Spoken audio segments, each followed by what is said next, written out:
Subscribe to our channel and press on the bell icon so you get notified when we upload new videos.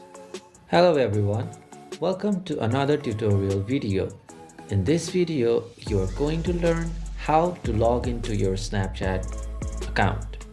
To do this, you have to have Snapchat installed on your phone. Once you open your Snapchat app, you will see two options in the main screen. You already have an account and you are wanting to log in, so press on the login button. Then there is a place where you can enter your username and your password.